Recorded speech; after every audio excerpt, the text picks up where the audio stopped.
everyone. Welcome to Mission to Inspire. My name is Shola, as you know, and we are joined today by our wonderful guest. Her name is Win. Hi, Win. How are you? Welcome onto our show. Hi, how How are you? I'm fine. I'm good. I'm good. I'm good. I'm good. You're welcome onto our show, Win. Thank you. For those of you that don't know my work, for those of you that don't know who I am, my name is Wynn. I have cerebral palsy and I have a bunch of other comorbidities underneath cerebral palsy. But I live a fabulous life with cerebral palsy, and that's my mission on this planet Earth is to teach people how to live a fabulous life with and without a disability. Yeah, yeah. Oh, thank you so much for coming on our show, Wayne. I'm really glad that you're here, and I'm glad that you're going to be talking to us about your journey and sharing your journey with us today. Um, do you want to say anything else about yourself? Because you've done I am an a podcaster. I am an author. I am a motivational speaker. So yeah, I have it all under my belt. Yeah. So as Wayne said, she was born with cerebral palsy, and she is a successful author. Yeah. And she's a Yep. podcaster as well. So she's successful, and she's a motivational speaker. That's another thing. So she's Yep. successful in her own world. Thank you so much for coming on our show today. So your journey has been nothing short of remarkable. When I read through, your bio, when I read through your book, I just have to, I have to say it's really remarkable. But can you share with us what motivated you to write your mail? Well, what motivated me to write the original book Yeah. is my mom dying. That's Oh, what motivated me to write oh, the original book. My mom died in 2010. We just, I just celebrated 14 years of her passing, believe it or not. And so my mom um, motivated me to write the original book because I wanted to leave a legacy for her. I wanted to leave a legacy for others. I wanted to explain to others how my life was growing up. okay. Oh, right. So I'm sure your mom was a pillar, a strong pillar that stood by. Oh, yes. Oh, yes, she was. Oh, Mm, yes.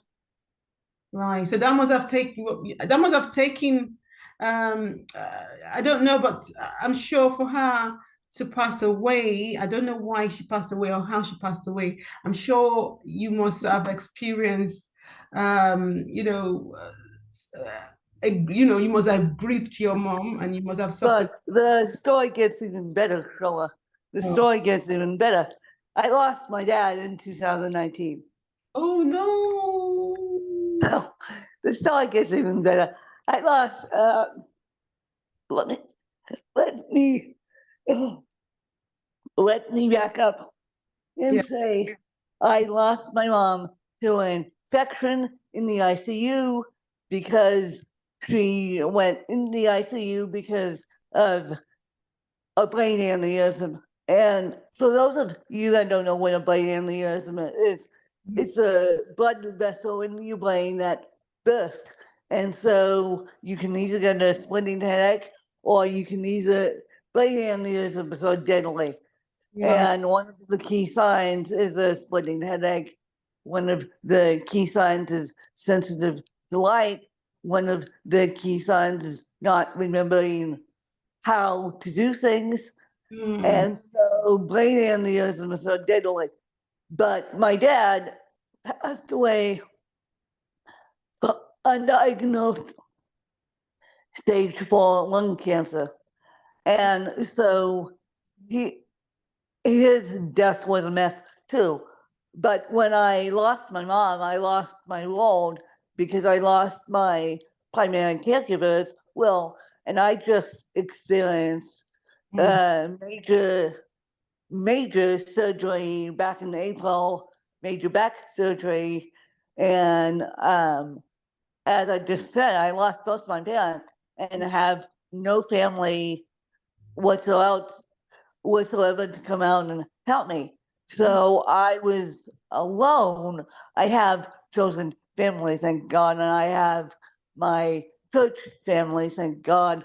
But I was alone going through this process, trying to organize it, trying to have it done, trying to be in rehab for 2 weeks, and I still kicks back surgery's ass. I mean, I am up, I'm moving, I am not bedbound by any means, and here I am doing podcast interviews, doing what I love, and going, I am potentially going to have knee surgery too, and I'll kick that ass too because I want to get back to what I love.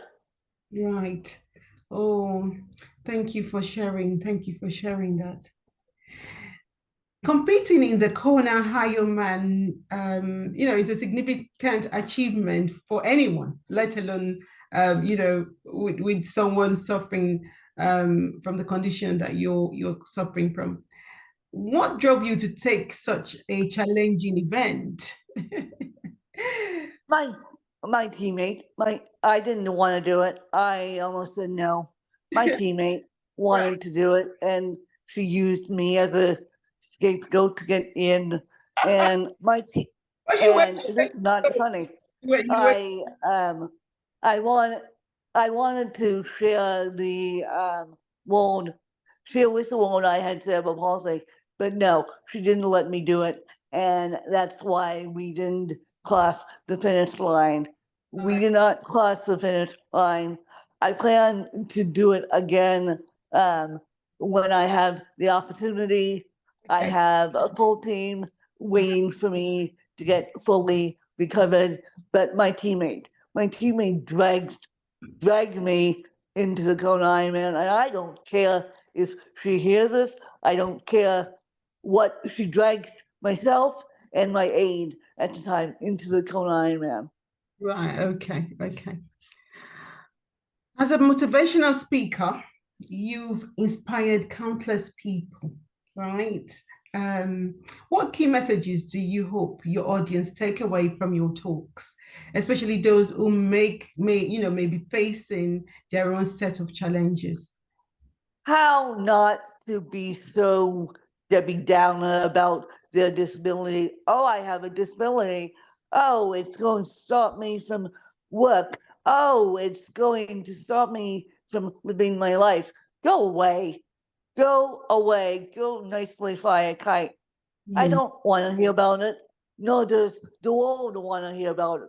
They can only hang out with so many people during the day. They want to hang out with positive, motivational people. I mean, when I have my down moments, I reach out to help or listen to a favorite podcast or listen to music to get myself back up, or I burst into tears. But basically behind the scenes. But I don't portray my life as a political for me life. I need help. I need help all the time. I need help showing. I need help dressing. I just deal with the disability. And the reason why I deal with the disability in two senses is because I got emotionally and physically abused in 2019. And the reason why I got emotionally and physically abused is my abuser did not like my care and didn't want to help me change it. So she took it upon herself to abuse me and have accomplished have accomplished with her, and the accomplice and fields of fire. She got reported to Adult Protective Services in Colorado. And my big message on that one is anyone could abuse anyone with a disability or anyone. It doesn't have to be the aides that abuse. 9 times out of 10, people think it's the aides that abuse.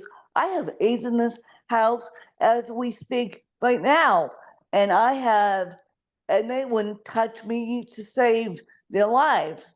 I mean, people will be people, and it could be the neighbor down the street, it could be a family member, it could be and I know now if the aide was going to touch me, I would say, get the hell off me, because I'm like that type of person, and people know when I get quiet, when I get angry, don't touch Win, don't deal Mhm. with Win.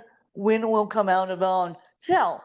And so when I got abused, I didn't know what to do because it was a family member. But basically, I feel like people should um, understand that emotional and physical abuse comes from anyone, anywhere. And then I was just saying, I feel like emotional abuse Yeah. comes and physical abuse comes from anyone and anywhere. And then I just recently got diagnosed with anxiety and depression Mm. after old diagnosis, old diagnosis, but finally appropriately diagnosed because it came out in me having back surgery, and I stuffed that one until I was home and stable enough to deal with it. Yeah. But yeah, but people are like, about time, due Yeah. to your history, you should have been diagnosed with anxiety and depression Yeah. a long time ago. And my point to that is, if you feel icky feelings Mhm. with inside of you, and yes, surgery can cause depression. Yes, we all know that. But Mm. if you feel icky feelings with inside of you, and those icky feelings won't go away after reaching out, go get help. Go get medical help. Don't be suffering with anxiety and depression. Reach out to the NHS, reach out to the hotlines, reach out to friends that can take you to. I happen to have friends that are registered nurses, lucky me, but I happen to know my resources, and that's what I'm trying to teach people. Know your resources, because these hotlines can't help. They're trained volunteers, basically. These hotlines are not paid volunteers, nor is churches. Well, churches are paid, and churches are mandatory reporters. And so, if they see abuse, they will report it. And churches, counselors, and teachers are mandatory reporters. And I don't care what any age you are, you need to seek help if you feel like you should seek help. Yeah. Yeah. Yeah. That's very true. Seek help if you think you need help. Thank you so Yeah, much. Yeah, thank you. You are also a very strong advocate for the veterans. Can you talk about how your work in that area intersects with your mission to inspire and raise awareness I to disability? my work in that area, I am a very strong advocate for the veterans, because a lot of people don't know this. They're starting to know it now. My grandfather fought in World War II. So again, I want these I want these vets to come back with the same mission. Yes, I got hurt in combat, but yes, I could, with little modifications, I could accomplish anything I want to. Yeah, yeah, that's true. That's true. Thank you so much for that. Now, looking forward, what are your goals for the future? My goals for the future, my number one goal is to have a stable back, which is getting, it's getting there, but it's slowly but surely getting there. And my goals for the future are to go finish my college degree, my second college degree, thank you very much, in journalism, and continue what I'm doing, which is podcasting, and continue what I'm doing, which is motivational speaking. Yeah. To finish my college degree, get my health back together, and continue what I'm doing, which is podcasting and motivational speaking. That's great. Good. Great. And that actually brings us to the end of this interview today. Have you got any advice for anyone out there? Just try and live your best life with a disability, and just continue what you have set on. You're never alone. You're never alone when you have a disability. You can reach out to support groups. You can reach out to me. You can reach out to anyone you see fit, as long as there's safe space.